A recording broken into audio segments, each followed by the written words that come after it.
মেসেজটি পড়ে দ্বিধাদ্বন্দ্বিত হয়ে গেল রুমাইশা। কি লুকাবে সাফওয়ান ওর থেকে? আবার সেটা নাকি গুরুতর কিছু। কিন্তু সাফওয়ান তো ওর খারাপ চায় না কখনো। তাই কিছু যদি লুকিয়েও থাকে তাহলে অবশ্যই সেটা ভালোর জন্যই। সেটাতে হয়তো ওর কোনো ক্ষতি হবে না, বরং সেটা জানলেই হয়তো ওর ক্ষতি হবে। কিছুক্ষণ ভেবেচিন্তে রুমাইশা উত্তর করলো, আপনি যদি কিছু লুকিয়ে থাকেন তাহলে সেটা অবশ্যই আমার ভালোর জন্যই। সেই বিশ্বাস আমি রাখি আপনার প্রতি। আশা করি আপনি কখনোই আমার সেই বিশ্বাস ভাঙবেন না। মেসেজটি দেওয়ার পর ও মনের ভেতর খুঁতখুঁত করতে লাগলো। কিন্তু সেটাকে বেশি পাত্তা দিল না রুমাইশা। সাফওয়ানকেও ভালোভাবেই চেনে। সাফওয়ান যদি মনে করে কিছু কথা রুমাইশার না জানাই ভালো, তবে সেটা অজানাই থাক। যেটাতে ভালো হবে সেটাই হোক ওর জন্য, খারাপ কিছু না হোক। রাত প্রায় ৯টা বাজে। আয়েশারা এখনো ফেরেননি। রুমাইশা একবার কল করেছে, কিন্তু ধরেনি আয়েশা।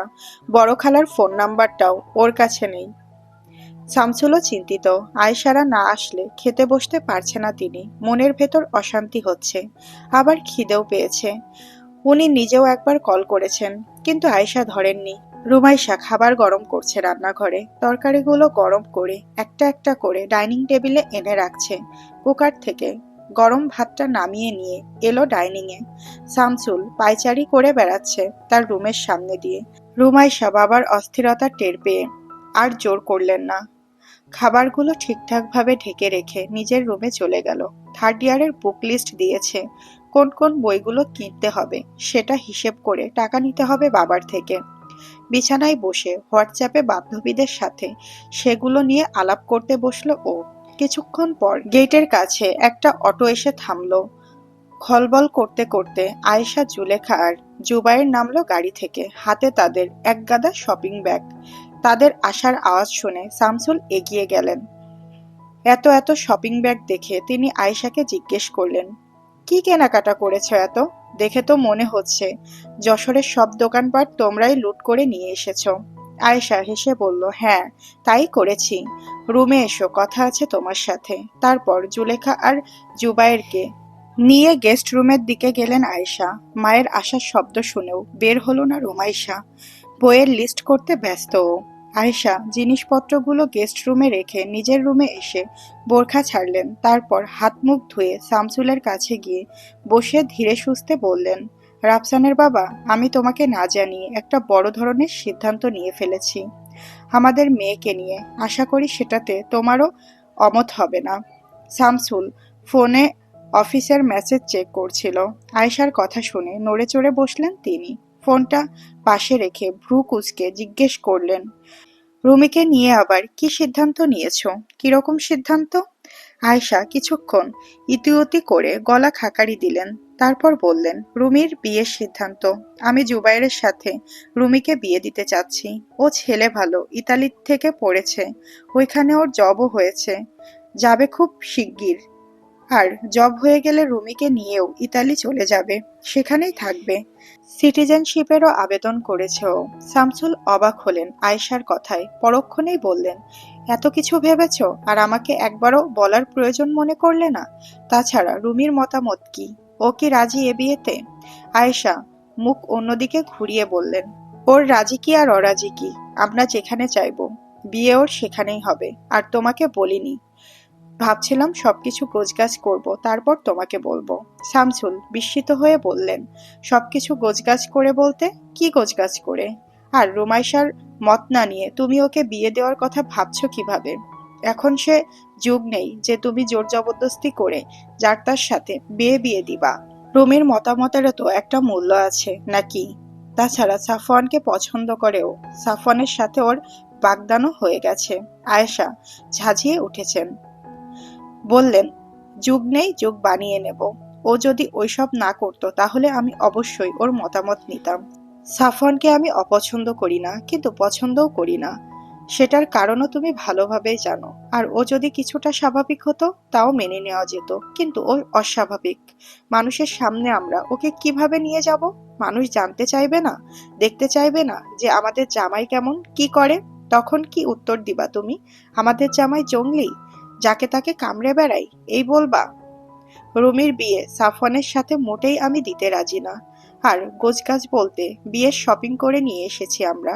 তুমি এখানে কোনো অমত করবা না।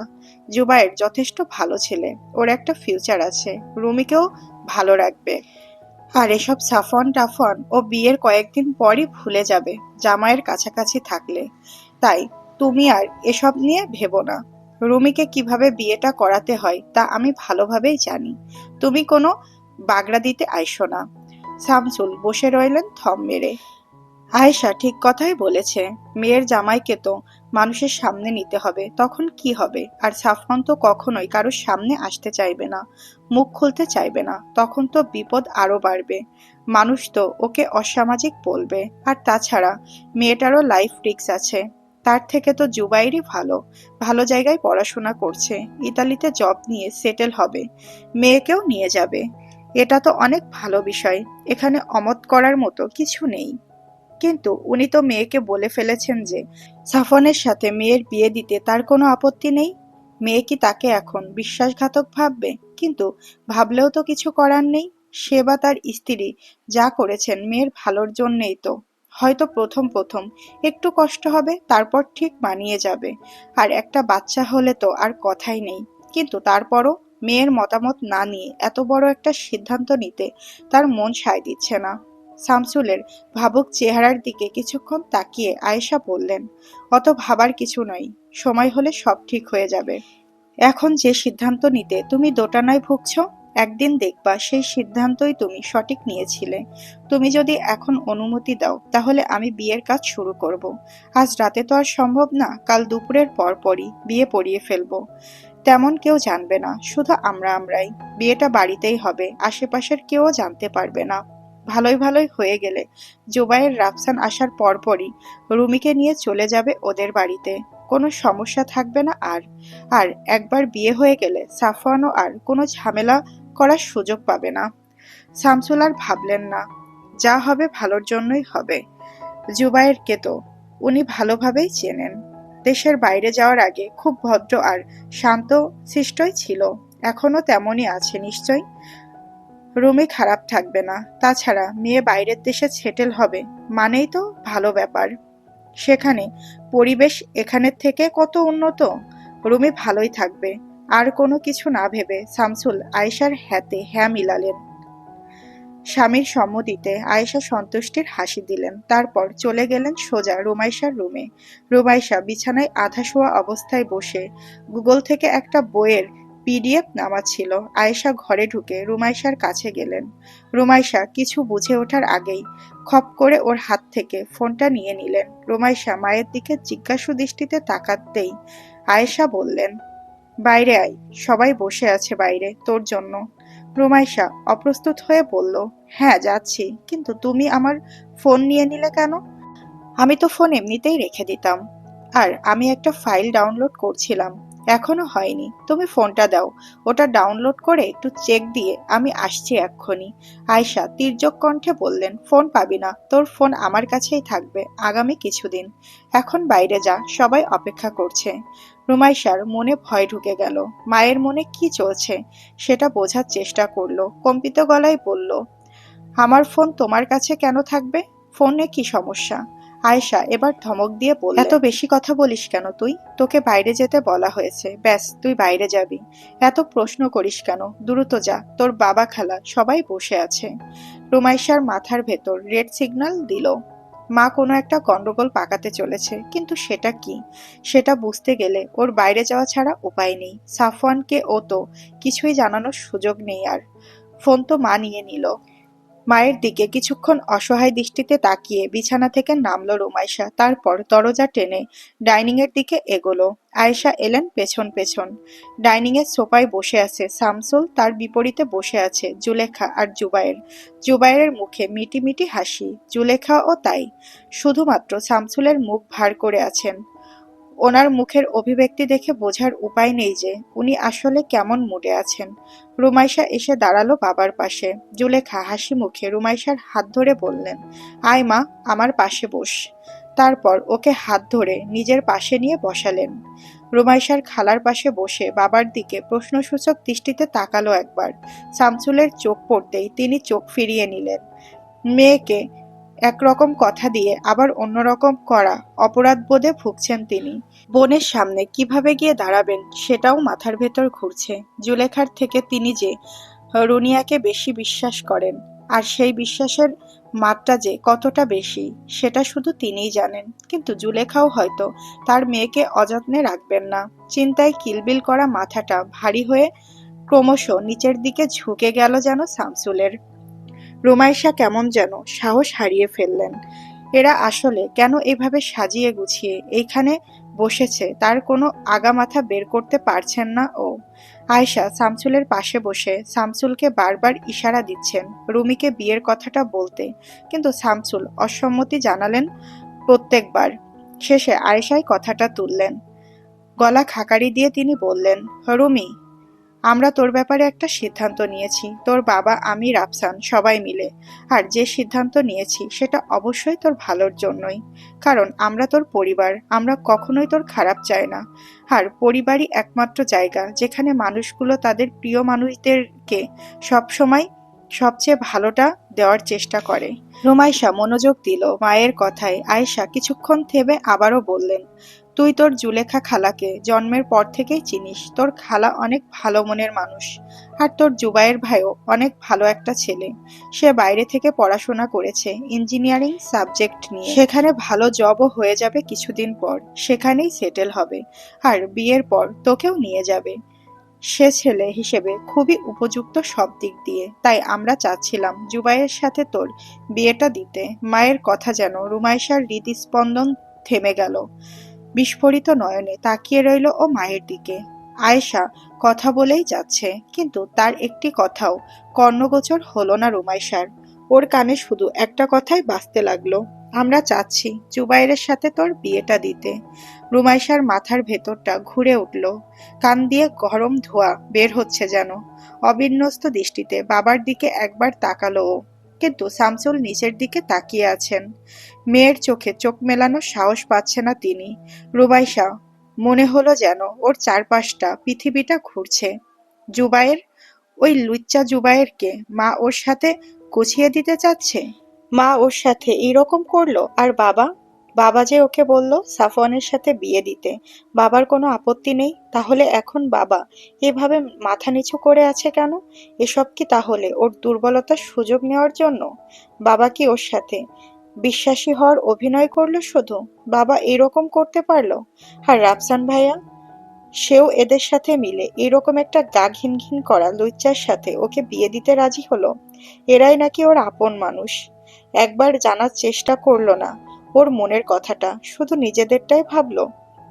একটাবারও সাফওয়ানের কথা এরা ভাবলো না। ও কিভাবে থাকবে সাফওয়ানকে ছাড়া? ও তো শেষ হয়ে যাবে একদম। ও কিভাবে বাঁচবে কেউ কি ভেবেছে? প্রচন্ড মনোকষ্টে চোখ থেকে দুফোঁটা পানি গড়িয়ে পড়ল রুমাইশার। ইচ্ছা করছে চিৎকার করে কাঁদতে, কিন্তু ওর গলা থেকে আওয়াজ বের হচ্ছে না।